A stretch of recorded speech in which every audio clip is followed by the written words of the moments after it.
ये गुफा 2000 साल पुरानी। ओम नमः शिवाय। ये देखिएगा अंदर से गुफा में जाने का रास्ता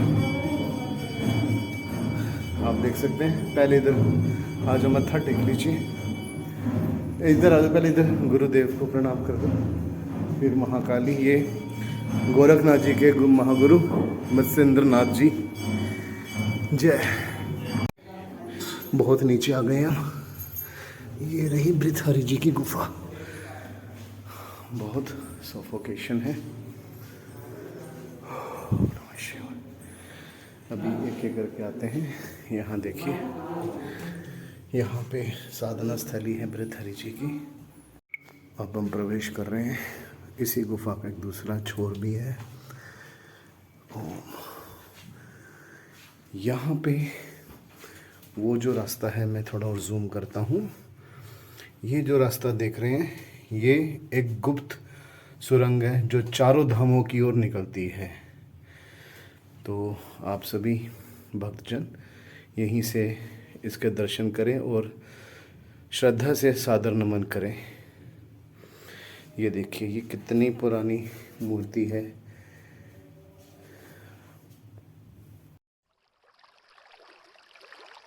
मध्य प्रदेश के अंदर एक ऐसी जगह, एक ऐसी साधना स्थली जो 2000 साल पुरानी है, किंतु उसका इतिहास बहुत कम लोग जानते हैं। और वहां पर जाकर किस प्रकार एक आम इंसान अपने अंदर भक्ति और वैराग्य और ज्ञान की ज्योत जला सकता है, ये वीडियो आज इसी के ऊपर है। स्टार्ट करते हैं। Welcome to your channel do you know smart knowledge for curious minds. इस चैनल के ऊपर हम लोग बात करते हैं भारत के सनातन इतिहास के ऊपर, वो स्वर्णिम युग जिसके अंदर भारत विश्व गुरु बना। आज के समय के अंदर क्या हमारी डिफेंस से रिलेटेड और हमारी ज्ञान, हमारा योग, हमारी शिक्षा और विश्व के अन्य जो देश हैं उनकी हिस्ट्री क्या है, क्या साइंस के फैक्ट्स हैं, इंसान इस भविष्य के अंदर होने वाली घटनाओं को कितना समझ पाया है, ब्रह्मांड में होने वाली घटनाएं, ये ब्रह्मांड क्या है, और इसी तरीके के छोटे छोटे फैक्ट्स जिसके बारे में हम लोग जानते नहीं हैं या भूल चुके हैं, जो पहले कभी हमने पढ़ा था। Welcome to your channel do you know. So let's start. देखिए, भारत का जो इतिहास है वो सिर्फ राजाओं और युद्ध तक सीमित नहीं है। भारत का जो अगर हम सनातन भारत को देखेंगे या कुछ 100 साल पहले भी जाएंगे, केवल युद्ध तक सीमित नहीं था। ये वह भारत भूमि है जहां राजमहलों से निकलकर जो बड़े बड़ा राजाएं हुए, उन्होंने साधना की और प्राचीन गुफाओं के अंदर, कंदराओं के अंदर शरण ली और अपनी ज्ञान की ज्योत जगाई और उसी ज्ञान की ज्योत को समाज के अंदर फैलाया। जहां वैभव से विरक्ति की ओर यात्रा करने वाले महान आत्माओं ने हमें जीवन का असली अर्थ समझाया कि जीवन वास्तविकता के अंदर क्या है। इन्हीं में से एक नाम आता है राजा भृतहरि का। जी हाँ, राजा भृतहरि, जिन्होंने उज्जैन के समृद्ध राज्य को त्याग कर भक्ति और ध्यान का मार्ग अपनाया। आज हम चलेंगे उसी रहस्यमय स्थान की ओर जिसे कहा जाता है भृतहरि गुफा। वीडियो आरंभ होने से पहले एक छोटा सा क्लिप मैंने दिखाया। जी हाँ, ये वही गुफा है, भृतहरि गुफा के नाम से फेमस है। उज्जैन के पास, उज्जैन में ही है, जो वहां पे श्री काल भैरव जी का मंदिर है, उसी के साथ है ये राजा भृतहरि गुफा। आइए इस गुफा के बारे में थोड़ा समझते हैं, थोड़ा सा हम जानेंगे कि राजा भृतहरि जो एक सम्राट थे, कैसे वो विरक्त हुए।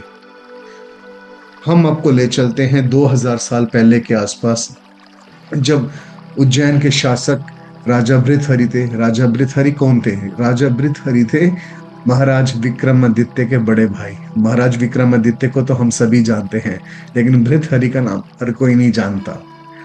राजा भृतहरि अपने समय के अत्यंत विद्वान, नीतिज्ञ और कवि माने जाते रहे हैं। उनकी लिखी भी थी लिपि, उनकी जो कविताएं थी, नीति शतक, वैराग्य शतक, श्रृंगार शतक, आज भी संस्कृत साहित्य के अनमोल रत्न में से एक है। राजा भृतहरि के जीवन में वैभव की कभी कोई कमी रही नहीं, किंतु एक ऐसा समय आया जब उन्होंने संपूर्ण राजपाट त्याग कर वन की ओर प्रस्थान किया, योग साधना की ओर प्रस्थान किया। उनके पास राज सिंहासन, महल, सोना, पार धन जिसका कोई लिमिट ही नहीं। लेकिन कहते हैं ना, कभी कभी जीवन के अंदर सबसे बड़ा परिवर्तन आता है और भीतर की बेचैनी शुरू होती है और वहीं से हमारी भीतर की यात्रा आरंभ होती है। राजा से सन्यासी बनने की कथा क्या थी वो? राजा भृतहरि की पत्नी का नाम था, जो उनकी पटरानी थी, पिंगला। उनसे बहुत ज्यादा प्रेम करते थे। एक बार राजा भृतहरि को एक साधु मिले। उन्होंने एक फल दिया उनको और उनको बोला कि ये फल ऐसा फल है जिसको खाकर आप एक तरीके से अमर हो जाएंगे, रोग आपको छू भी नहीं पाएगा। तो राजा भृतहरि अपनी पत्नी पिंगला से बहुत प्रेम करते थे। उन्होंने वो फल पिंगला को दिया। पिंगला प्रेम करती थी सेनापति से, सेनापति प्रेम करता था अपनी पत्नी से, उनकी पत्नी किसी और से प्रेम करती थी। और धीरे धीरे करते करते वो फल एक वेश्या के पास पहुंचा। वेश्या राजा के प्रति बहुत लॉयल थी, अपने देश के प्रति। उसने कहा इस फल को केवल और केवल राजा को ही खाना चाहिए। तो वो फल उसने एक दरबार में आके राजा को दिया। तो राजा वो फल देखते ही समझ गया और उसको फिर पूरी कहानी पता चली कि किस प्रकार उसकी पत्नी पिंगला ने उसको धोखा दिया। लेकिन एक तरीके से नियति थी राजा की कि किस तरीके से उसको विलासता से भरे हुए जीवन को छोड़कर वैराग्य में आना है। तो ये सब घटनाएं घटी तभी हुई।